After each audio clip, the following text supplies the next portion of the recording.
So we're going to see a demo from his company. Good luck. Thank you.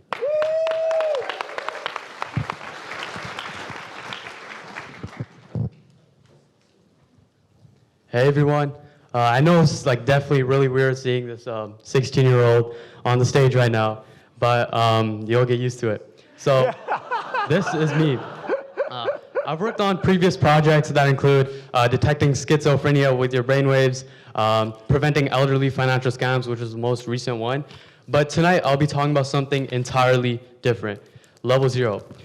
Think V0 for video games. So how this started was pretty weird. I don't have this unique, inspiring YC founder story that you hear on every interview, but it was the last day of school, and I was scrolling on Instagram Reels like anyone my age would do, right? And I came across this interview by the founder of Vercel, the hosting platform, and he was talking about his top 5 startup ideas.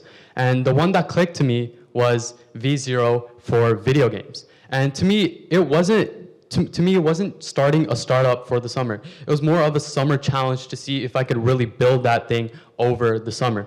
And that's what I set out to do.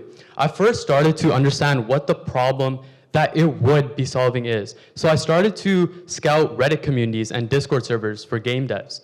And I grouped them into 2 main like customer problems. So the first one is that there's these creative, non-technical people that really want to build games, but they can't because of technical barriers like learning how to code. And these people are creative people. So let's say you make the story for video games. You make the music for video games. You do the art for video games.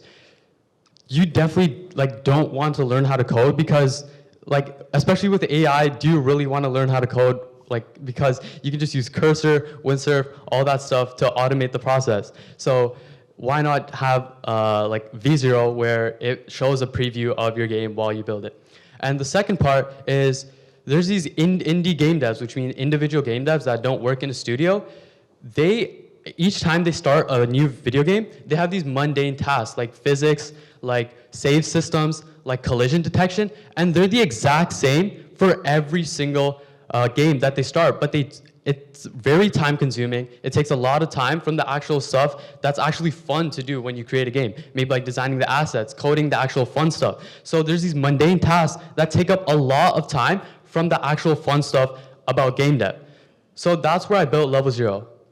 So you enter in your prompt to build the game. Oh, there. So I entered in, make me a simple snake eating apple game, the ones that you see on the Google one, but with a twist. So the box would get smaller each time I ate the apple. And then I pressed generate, and then it generated the video game. As you can see all the different files of code, and then there's a little preview of you playing the game.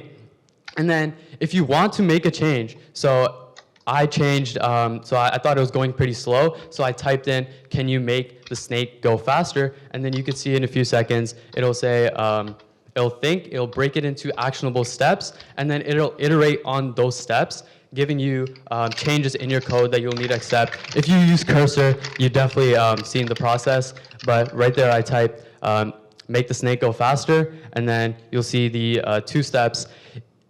It was only 2 steps because it was a pretty simple request, but then as your request gets more complex, there's obviously going to be more steps. And then I accepted all the changes, and you could see the snake obviously move faster. So here's a quick diagram of how everything works. So when you type in your request, it goes to the planning agent, and then it plans it into actionable steps, as I explained before. And then each step, it's either, there's obviously tool calls, which call you either code or assets. So either the AI writes code or it gets assets. So maybe it gets an image of a snake, or maybe it gets an image of the apple. And then after everything is done, it just does a quick run through, make sure there aren't any errors. And if there are any errors, it goes back and runs through it again. And then it gives you the final preview, as you can see. So thank you guys for having me, and make sure to join the waitlist. And you'll see me at the after party.